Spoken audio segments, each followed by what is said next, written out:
Shabbat Shalom, everybody. This is Rabbi Shmuel Ben Yehoshua, Rabbi Stephen Epstein, with this week's portion, Matot-Masei. Yes, we have a double portion this week that closes the book of Numbers. And we will talk about that. But first, I'm going to do a shameless plug. I've seen other people, other celebrities, they write books, they get on their shows, they do tours, and they promote their books. I'm going to promote a book that I wrote a few years ago, The Art of Self-Esteem. Now, this is a project that I took on myself many years ago. It is, and I had it self-published, or I published it myself on Amazon, and it's there. And as you can see by the title, it's all about the art of self-esteem. So many of you know that I spent about 6 years, 8 if you include the overtime, working in a psychiatric hospital on the floor as a nurse. I also have an Associates of Science degree in psychiatric technology, which is a nursing degree on the same level as an LVN or an LPN, licensed vocational nurse. I think they have out here in this part of the country. And I've also wrote articles for a now defunct online periodical called Examiner.com on mental health. So during my time at Capistrano by the Sea, a now defunct psychiatric hospital, a facility that used to be in Dana Point, corner of Del Obispo and Pacific Coast Highway, I did a lot of different things as a floor nurse. I did individual counseling, I did group counseling, I led activities, etc., did planning.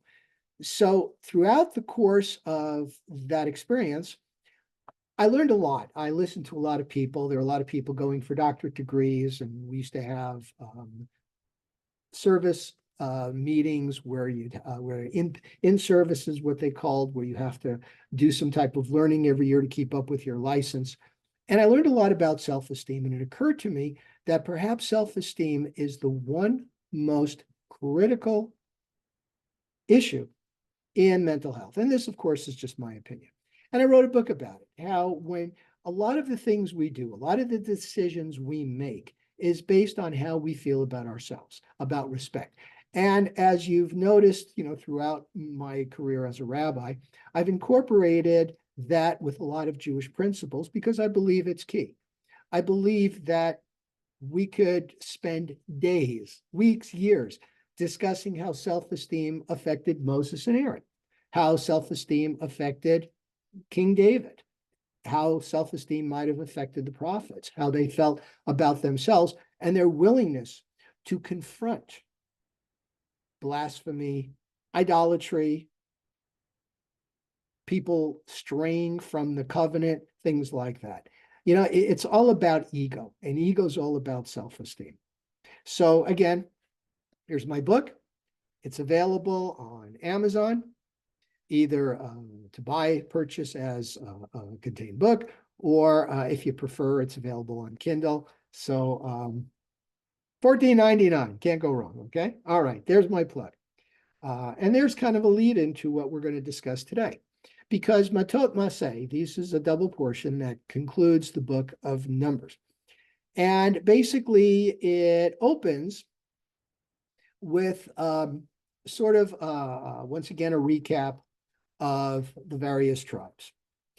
And one of the interesting concepts is they're going into the land, and they're going to apportion the land once they've conquered it. And this is a process that occurs after the death of Moses, and Joshua kind of takes the lead and finishes it off. And here we have the idea of Reuben and Gad come up to Moses. Now, the Israelites are coming in from kind of a roundabout way. They're coming in from what is now Jordan, and they are east of the Jordan River. They're about to enter the land that way. Reuben and Gad are there, and they look at the land, and they said, look, we're herders, sheep herders, goat herders, ox herders, whatever. This is a great place. We don't want to go into Israel. This is perfect for us, for what we need. And Moses looks at them and says, there's a problem here. we have yet to go in and start conquering the land. We've asked for 1,000 men from each tribe, an army of 12,000 to start us off. Where are you going to be? And they said, oh, we're good. We are going to participate. We want to participate. In fact, if I remember correctly, the tribe of Gad were known as, I mean, they had great military expertise. And they said, we are going to come in and we will work. I mean, we're part of the campaign. We're part of the endeavor, but first let us set up stables and things for our animals and cities for our children and houses for our wives. And then we're right there with you. Now, let's take a look at that. This is real interesting. And this is part of our triennial cycle reading. They said, we will join you, but first, we just want to make sure our tribes are all settled and they're safe. So let us, and this is from the Torah, let us build stables and pens for our animals and houses and cities for our children and wives.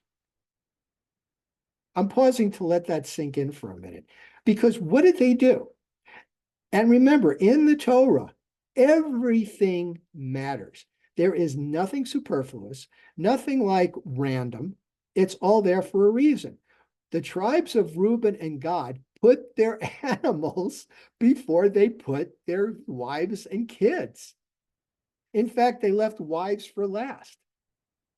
Think about that.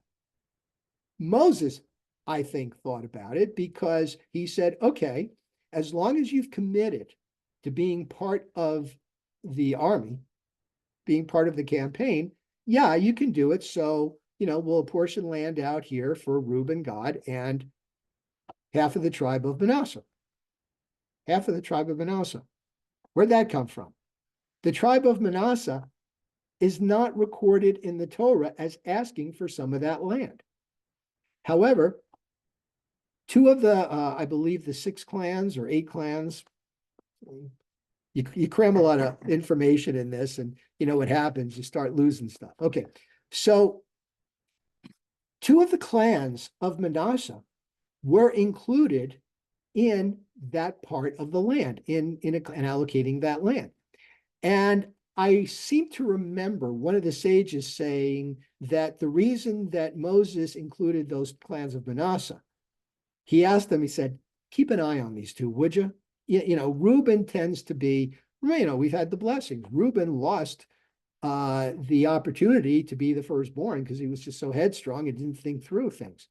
And God, well, we don't really know enough about God, but we know that Reuben can be real headstrong. Yeah, he stood up for Joseph, but remember that it was Reuben that said, well, if I don't return back with Benjamin, you can, I will offer 2 of my sons. And that's who this guy was, and that's who the tribe was.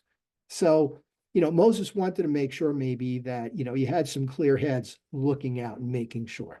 So that's a big part of it. Okay, the next part we have, and you think about that, you consider that, because that can be kind of critical. The next part of our triennial reading is sort of a travelogue, and it gives kind of a recap of the last 39, 40 years. Well, they were here, then they traveled there, then they stayed there, then they went here. And this is kind of a recap, not just of their travels, but each place represented a different thing. Like they traveled here. Okay, so this is where they were complaining about water. They went here. This is where they're complaining about meat. This is here where Miriam and Aaron went off about Moses's wife. So they're kind of euphemisms. And if you notice that the Torah likes to do that, it likes to use euphemisms because except for Nadav and Abihu, I mean, it just mentions them all the time, that, they were the 2 older sons of Aaron. They were in line to be head priest, and they blew it by bringing the wrong incense into the Holy of Holies at the wrong time. Their names, unfortunately, will go down in infamy. In fact, we talk about the daughters of Tzelofhad here as well. And, the elders from the tribe of Ephraim went to Moses and said, okay, that's great that you're offering, that you're going to allow the daughters to inherit land when there's no sons, but what if they marry out of the tribe? Then the land goes down to their heirs who are in another tribe, and our tribe loses that land. And Moses and Aaron said, well, Moses, Aaron's God, it's Moses and Eliezer now. Moses said, went with God, and God said, okay, here's what you tell them. They have to marry within their tribe. And they were happy to do it. Machlah, Hoglah, Noah, I forget the other two. But the 5 daughters were all happy to do that. They were happy to stay within their tribe. So we have that apportionment. So that's another part of our partial or our double portion. Okay. So other than that, we have the cities of refuge in case, you accidentally kill somebody, off you go into the city of refuge, so the blood avenger can't have you and things like that. Okay. So we've, I think, exhausted our time. I know I spent a lot of time talking about my book. All right, check it out. Read it. If you like it, great. If not, we tried. Okay. Shabbat Shalom, everybody. And we will be seeing you at services. We got Tish'a B'Av coming up. Then we have high holidays. We're like 6 weeks away. We're getting close. Okay. Shabbat Shalom. And thank you as always for listening.